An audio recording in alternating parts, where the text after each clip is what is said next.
تسر وکسینه گیرن عموما قطع نمیشوه پروازها. تو برای رکلامت میکنی ویدیوی دروغ. جمهوری تاجیکستان با فدراسیای روسیه به خلاصه آمادگی نیستند که پروازها را قطع بگردانند. شرکت صاف سودا برای زیاد کردن ریش و یا برای زیاد کردن موی سر و یا برای نست کردن داغ‌های سفید از بدن و یا برای زیاد کردن قوه به شما یاری میرساند و اینچنین داروهای ورزشی، پروتئین و گینرها با نرخ ارزان دستافکه به همه شهرهای فدراسیای روسیه در مدت 5 ساعت کرده می شود. از نام یوریستیجه مراجعت کنید، تخفیف کرده می شود.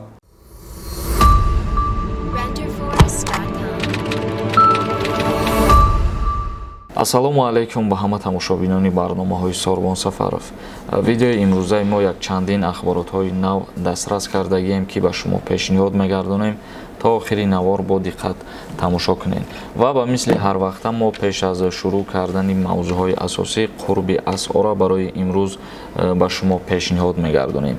مطابق معلومات بانک ملی جمهوری تاجیکستان 1000 روبل روسی برای امروز برابر می باشد به 154 سومون و 100 دلار باشه برابر می باشد به 1132 سومون و 100 یورو باشه برابر می باشد به 1343 سومون. اولین اخباراتی ما اویدی بسته کردن یک شرکت هواپیمایی فدراسیای روسیه پروازش از جمهوری تاجیکستان به یک شهر فدراسیای روسیه. شرکت سیبیر پروازها از دوشنبه به ولادیواستوک را قطع نمود. شرکت هواپیمایی فدراسیای روسیه سیبیر با گذشت 2 ماه از شروع کار پروازهای چارتری در مسیر دوشنبه ولادیواستوک را قطع نمود. از نمایندگان شرکت سیبیر در تاجیکستان سبب قطع شدن پروازهای چارتری از دوشنبه به ولادیواستوک یا شرق دو را شرح دادند.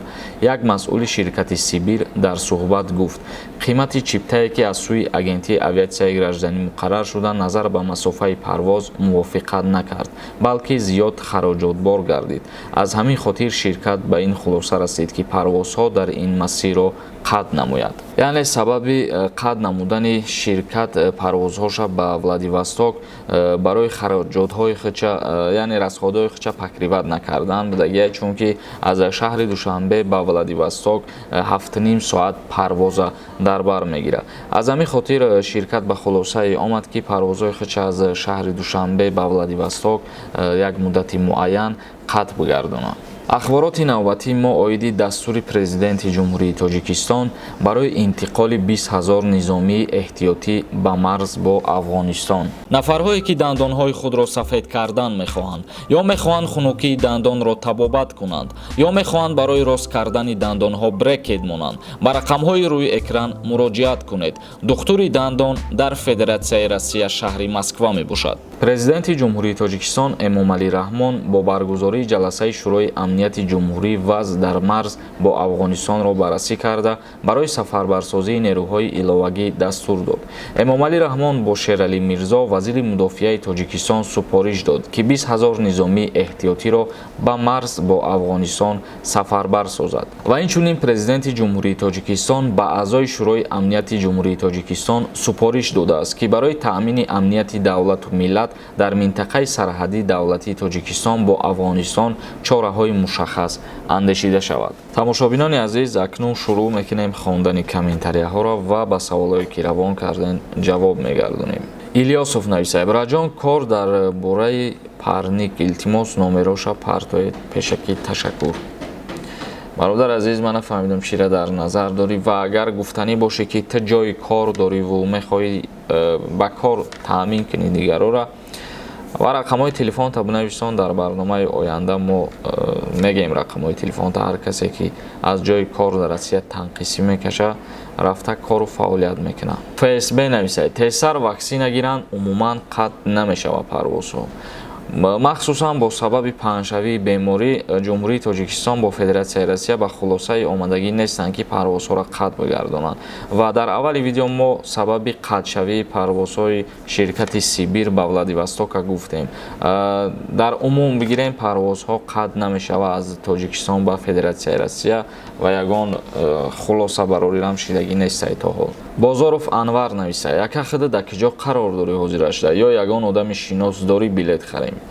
не бародар, ман надорам ягон одами шинос барои харидани билет. Муҳаммадҷон Муҳаммадизода нависад: салом акаи Сорбон, раисои Уральский, мешава через клуб? Бале ай клуб раисои Уральский авиалинии ва Северный ветер қати Ютер парвозои чартери ба анҷом расонидастанд. Маҳмадиев нависад: гап нест брат боши, ман ягон видеота пропускат накардастам. Гап нест бародари азиз, Трамп зинда боши барои тамошо кардани наворҳои мо. Рамазон нависад: салом алейкум, илтимос ҳамин рекламота ахири видеот мон. Агар намони аққорат мешунавӣ да дига видеот, окей? Гап нест бародар, аққорат бики кума бихонам аққоратитира. ва дар охири видео намемонам рекламара. Ҳиҷрама нависад: салом алейкум акаи Сорбон, ман метавонам билет бихарам тариқи онлайн беғайр аз ширкати Somon Air. Илтимос ҷавоб медодем пешакӣ ҳазор омад. ғайр аз ширкати Somon Air агар ширкати русӣ боша мешавад, ширкати тоҷикӣ манъ кардагиай фурӯши чиптаҳора тариқи онлайн. Саид Собиров нависад: обад намешавад ки ҳамин видеота нависӣ ки такрорияй, ту барои рекламат мекунӣ видеои дурӯға. Бале бародар, ман барои реклама мекунам ва баъд намешавад ки ман бинависам такрорияй. Қаҳорзода Ҷамшед нависад: салом акаи Сорбон, се савол дорум. Якум, агар гражданини Москва бошӣ дар Тоҷикистон ба қапан хизмат мебаранд. Дуюм, қонун ҳамин хел муайян кардааст ки дар оила ду фарзанд бошӣ, якеаш дар хизмат бошад, дуюмашро ҳам баранд. Сеюм, ё ду бача бошию, яке балоғат расидагӣ, дуюмаш як ё 1 сола хурд бошад, ба хизмат мебаранд. Пешакӣ раҳмат, ҷавоб жда дорум. Оиди шаҳрвандии Россияро дошта бошиву дар Тоҷикистон хизмат мебаранд ё ки не? Агар ки двойной гражданство дошта бошӣ, дар Тоҷикистон даъват мекунанд ба хизмат, дар ҳоле ки дар Россия хизмат кардагӣ набошӣ. Ва агар ки тоқа шаҳрвандии Россияро дошта бошӣ, хизмат даъват намекунанд дар ҷумҳурии Тоҷикистон. Ва дуюм саволот ки ду фарзанд бошӣ, якеаш дар хизмат боша, оё ба хизмати ҳарбӣ даъват мекунанд ё ки не? агар ки ду писар бошен, мутобиқи қонунгузории хизмати ҳарбӣ, агар якташ ки аз хизмат омад, бояд баъдан диюмша баранд. вале агар ки зиёда аз ду писар бошен, дар оила се та писар бошен, мешавад ки яку якбора ду нафарша ба хизмати ҳарбӣ даъват кунанд, агар ки синни солшон ба хизмата расидагӣ боша.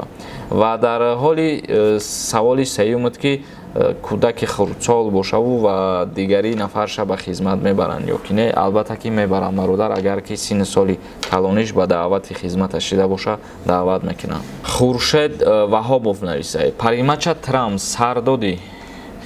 ман хеле шидагия ки паримач хати кор мекунам бародар, мумкин ту навдидаи рекламаша. тамошобинони азиз, видеомона ҷамъбаст мекунем. агар ягон саволи дигар дошта бошед, дар комментария саволотона пешниҳод кунед ва дар канали мо обуна шидана фаромӯш намекунем. то барномаҳои дигар, худованд ҳамаи мо шуморо нигаҳбон бошад.